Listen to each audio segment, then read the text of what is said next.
Mari gunakan akal pikiran, gunakan akal sehat untuk melihat sesuatu. Ini adalah menjadi platform Anies ke depan 2024, bahwa pertama adalah ikut mencerdaskan kehidupan bangsa. Lalu abang bilang bahwa mencerdaskan kehidupan bangsa. Kita berharap Anies dipilih menjadi Menteri Pendidikan untuk mampu mencerdaskan kehidupan bangsa.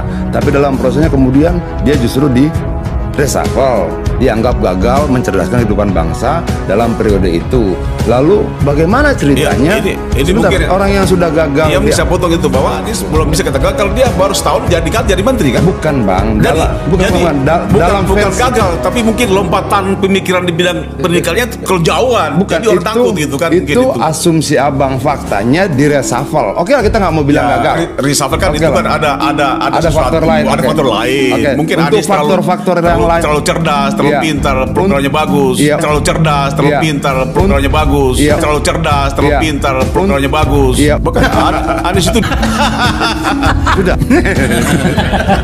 langsung kenceng di awal. Belum. Saya tanya. Untuk faktor-faktor yang lain itulah kemudian Anies sang Menteri Pendidikan ini tidak mampu menjalankan keinginan mencerdaskan bangsa karena cuma tahu nggak bisa. Dia ketika dia masuk pendidikan menjadi menteri, dia sudah bikin platform macam bagaimana merealisasikan janji-janji proklamasi tentang kalau gitu sorry, kita ganti kalimatnya, bahwa orang yang abang bilang mau mencerdaskan kehidupan bangsa sesuai dengan amanat proklamasi ini ternyata tidak lebih dari setahun jabatannya, kan begitu?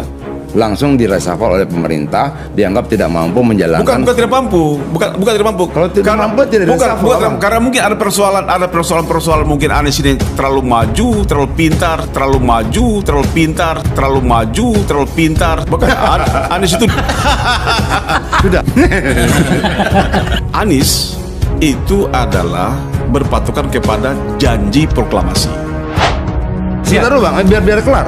Jadi tidak mau meneruskan program Jokowi. Tuh, Pak Anies antitesa berbeda Jokowi dan sudah menyatakan antitesa. Artinya Anies tidak setuju. Bukan. Itu banyak. Bukan literatur. Bukan jelimet. Artinya saya bukan jelimet. Saya tidak. Anies mau tidak meneruskan program Jokowi. Cita-cita proklamasi mau apa kagak? Itu doang gitu. Bukan. Ini begini, mau begini. Saya bagaimana? Itu banyak persoalan. Apa lagi? Saya bagaimana mau jawab bahwa Anies menjaga itu? Bukan Anies itu sudah. Yang kedua, janji para pendiri bangsa ini yang dituangkan di dalam pembukaan Undang-Undang 45 adalah memajukan kesejahteraan umum. Bang, saya potong. Apa bedanya dengan yang disampaikan beda. Tadi? Apa? Jadi kalau memajukan kesejahteraan umum, apakah dengan program sekarang itu sudah nggak memajukan kesejahteraan umum? Oh, Anda ingin mengatakan atau menuding atau menuduh? Bukan menuding, tapi adalah relasinya. Ada nggak program-program rezim Jokowi ini berkorelasi dengan merealisasikan janji-janji proklamasi? Bisa diartikan juga bahwa Anda mengatakan atau Anda menuding apa yang dilakukan oleh Pak Jokowi itu tidak sejalan dengan itu. Bukan. Aku nambahin gini bang. 2014 itu Anies bagian dari tim transisi. Bagian dari tim transisi yang ikut merumuskan program-program Jokowi dalam Nawacita. Nawacita yang kedua itu kelanjutan dari Nawacita pertama. Jadi Anies merumuskan sesuatu yang menurut Anies sekarang tidak sesuai dengan proklamasi. Ini menurut saya inkonsistensi. Waktu dia jadi tim transisi, menurut dia itu sesuai dengan proklamasi misalnya. Ketika dia berhadapan dengan Jokowi, itu seolah tidak sesuai dengan proklamasi. Nah, bisa nggak sih kita membangun bangsa ini tanpa inkonsistensi seperti itu? Bilang saja bahwa saya 2014 ikut merumuskan Nawacita. Dalam Nawacita itu ada program-program turunan Jokowi dari visi misi besarnya, dan saya terlibat di situ. Iya, makanya saya bilang tadi kan bahwa ada janji proklamasi yang harus ditunaikan. Siapapun jadi presidennya, ya kan? Jadi kalau tadi dikatakan tadi Anies merupakan bagian daripada Nawacita, ya dia kan itu kan dia running sebagai perumus. Tapi kalau hari ini dia mau running sebagai presiden, otomatis mungkin pendekatannya berbeda. Nggak masalah. Tidak masalah gitu loh kan? Nggak masalah. Problemnya kan begini.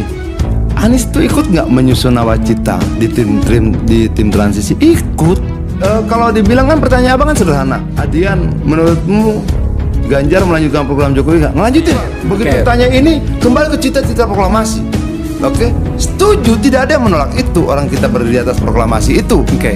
Problemnya kemudian kalau Anies berpijak pada cita-cita proklamasi itu dan dia tuangkan dong pijakan dan pikiran pijakannya itu pada nawacita pertama yang dia ikut rumuskan. Lalu ketika pertanyaan sederhana abang itu dijawab tidak dengan cara sederhana, kita jadi bingung. Kalau Anies menang mau tidak melanjutkan program Jokowi? Ya, saya tadi abang jawab aja. Saya kan tidak sudah jelaskan bahwa Anies itu adalah konsen bagaimana merealisasikan cita-cita proklamasi. Ya. Nah, kalau sebentar dalam nawacita 1 dan nawacita itu kan bukan milik Anies. Aku bingung saja gitu. Dulu duduk bareng-bareng merumuskan sama-sama. Oke, lalu periode kedua masuk nawacita kedua yang memang kelanjutan dari nawacita pertama yang juga dirumuskan Anies sama-sama. Kalau Anies menang mau tidak melanjutkan program Jokowi? Tidak semua, tidak. Bukan. Anies itu sudah.